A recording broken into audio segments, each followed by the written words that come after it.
Hi, good evening. Austin Mayor Steve Adler. A little bit different, got a minute. Tonight we'll go over the virus numbers tomorrow.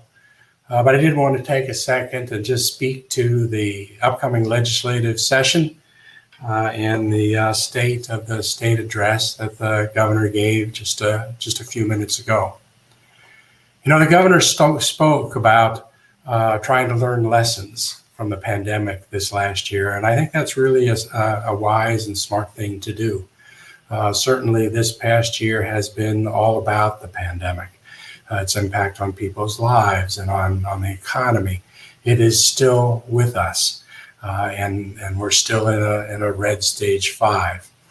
But the governor talked about lessons that we should learn from the pandemic that should inform us and our state as we go into the next legislative session. The governor talked about a lesson learned that we should adopt a rule continuing that restaurants and bars should be able to have alcohol to go. And I agree with that. That certainly is a lesson learned.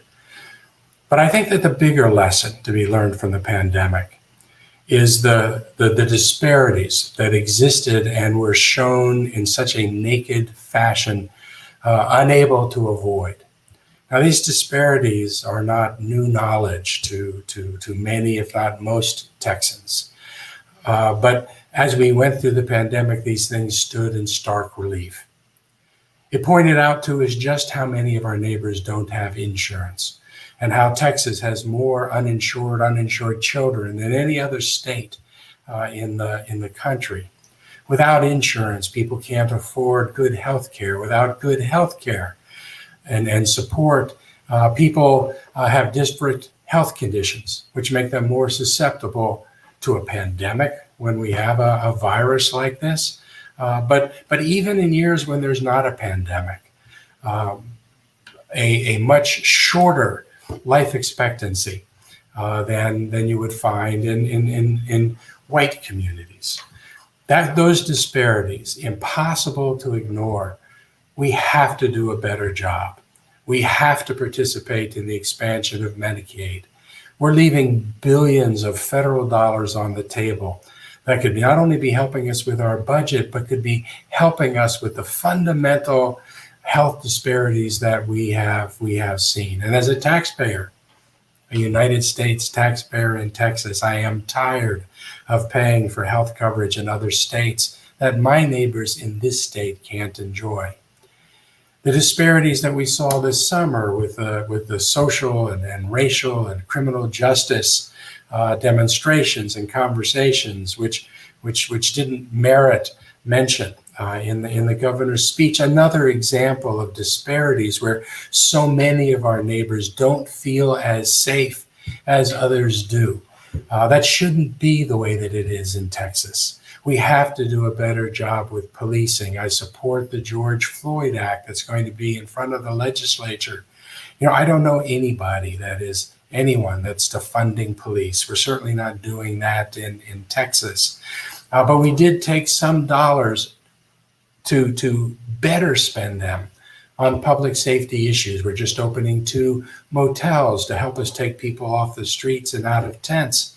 And the money that we're going to be using to enable us to do that, to manage those facilities, is part of the funding that we found from those unfilled positions. I support what the governor said.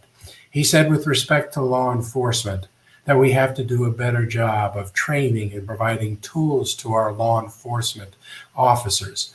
And I agree with that.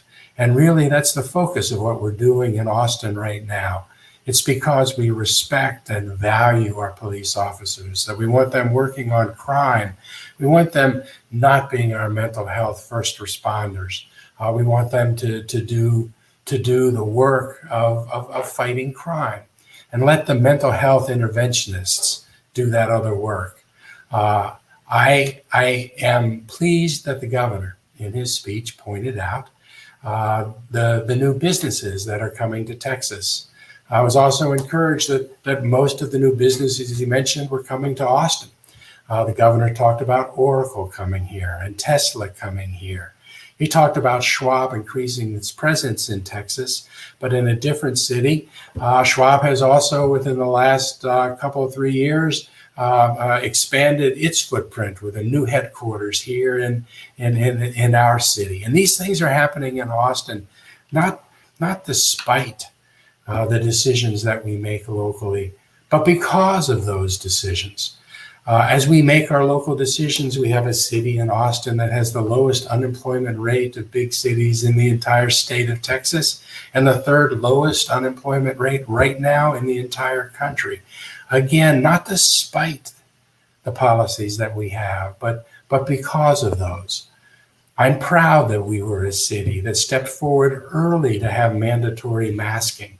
I was disappointed we had to fight so hard to be able to hold on to that, and pleased that the governor came to the conclusion to do the same thing. But our local community made the choice for ourselves that we wanted to move there early, and we were very consistent in the messaging, and added no ambiguity to the messages that we gave. Because of that, we saved lives here in Austin. And we have one of the lowest mortality rates from the virus, the pandemic, of major cities in the country. And that's something that we should be proud of. Again, local decisions that are holding us in a good place. We do that with other issues that the governor mentioned. He talked about the First Amendment in churches. We certainly didn't close churches here, and I'm not sure where in Texas anybody did that. But I know that in our community, we went with our churches. We talked to our churches. We talked about the fact that large gatherings put people at risk. And most of the churches in our community offered services remotely and virtually. And in doing so, they help save lives. It's that kind of community getting together that protect communities and help save lives. Proud to be part of Austin. Proud that we were able to make these kinds of local decisions in ways that are now enabling Austin to contribute to the state's economy. Those ability to make the local decisions is a really important liberty interest. It's a real important freedom that we have as members of local communities. But the governor's right. Freedom is fragile. And if it's not protected, we would be in danger of losing it. And that's why it's so important for us and our communities, for cities across Texas, to make sure that each of us have the ability for our local communities to decide what are that community's values and what policies do they want to follow. You know, Governor Abbott and the legislature need to speak in this legislative session to our greatest needs. Ending this pandemic to save lives and livelihoods.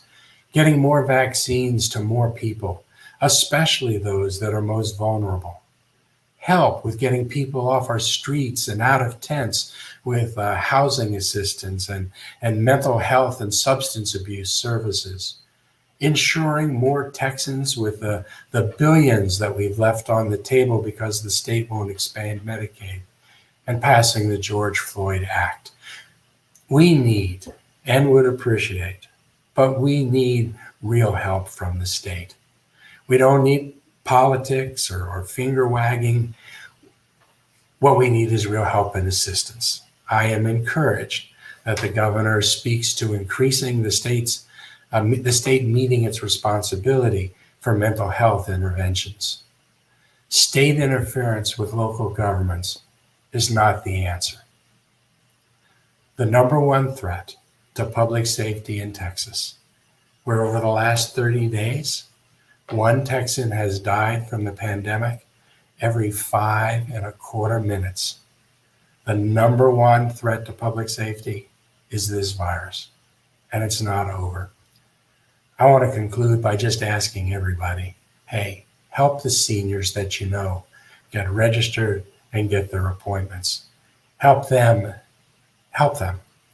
And while you do that and you go get that beer to go, make sure you're wearing your mask. and social distance. Here in Austin, we're in this together. We're going to take care of one another. I look forward to working with the governor and the legislature this session to really deal with those things that address and speak to our greatest needs.